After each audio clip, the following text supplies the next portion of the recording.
Hello. तो आप सब लोगों का क्या हाल चाल है। आज ना हम एक ऐसे ड्रामे की बात करेंगे जिसने पूरी उम्मत मुसलमा में अन्नी डाल के रखी हुई है।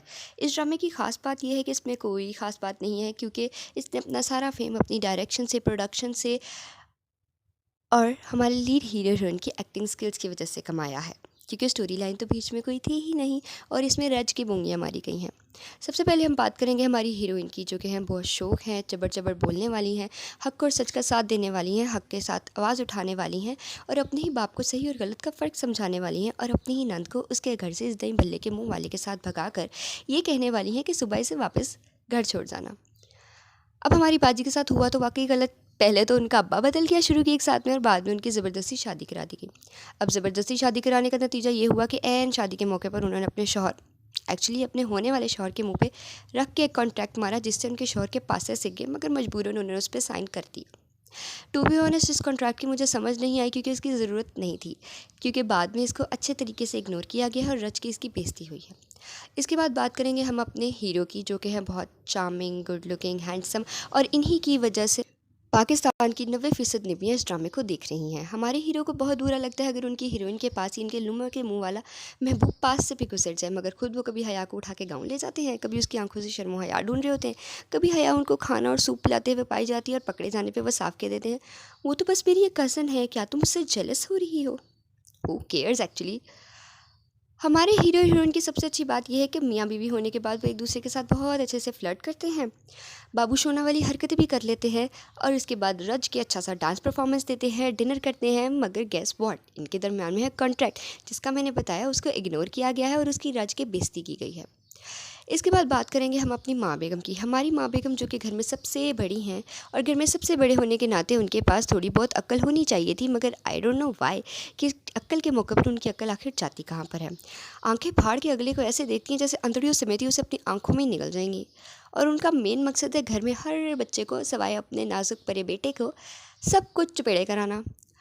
माँ बेगम की सबसे अच्छी बात यह है कि चाहे वो सो रही हों, उठ रही हों, खा रही हों, बैठ रही हों, धो रही हूँ अगले को, चाहे चपेड़े करा रही हूँ, चाहे आंखें फाड़ रही हूँ, जो मर्जी कर रही हूँ, मगर उनका मेकअप बिल्कुल परफेक्ट रहता है, बाल एक इधर से उधर नहीं होता जो मे बी शायद जेल लगा के सेट किए हो, कपड़े बिल्कुल सही रहते हैं। इनको देख के ना मुझे अपनी इंडियन की हीरोइंस याद आ जाती हैं, जो कि अपना इंडियन ड्रेस पहन के ही सो जाती हैं। इसके बाद बात करेंगे हम अपने मेन कैरेक्टर की, हमारे विलन की, हया। हमारा विलन बहुत ही अक्लमंद है, लेकिन टू बी ऑनेस्ट उस बेचारी की अक्ल कहीं काम नहीं आती, क्योंकि अपनी मोहब्बत का इजहार करने के बाद सबसे पहले तो वो चपेड़े खाती है माँ बेगम से और उसके बाद बिस्त होती है रज के अपने कज़न से, और बाद में उसी की शादी पे बेसवादा डांस करती है, और बेसवादा डांस करने के बाद उसकी शादी के बाद उस पर काला जादू करा देती है। उस काले जादू का भी कोई फ़ायदा नहीं होता, क्योंकि पकड़े जाने के बाद वो अलग बेइज्जती करवाती है अपनी। इसके बाद आती हैं हमारी छोटी सी प्यारी सी नंद, जो कि वक्फे वक्फे से हया को धोती भी रहती हैं, उसकी बेस्ट फ्रेंड भी हैं, और उसके बाद इस दही भल्ले के मुंह वाले के साथ भाग भी जाती हैं। और इस भागने वाले इवेंट को पूरे ड्रामे में इस तरह नॉर्मलाइज किया गया है जैसे कोई बात ही नहीं है, घर की हर लड़की भाग जाती है। मुझे समझ नहीं आया कि इसको इतना नॉर्मलाइज आखिर किया कैसे गया है।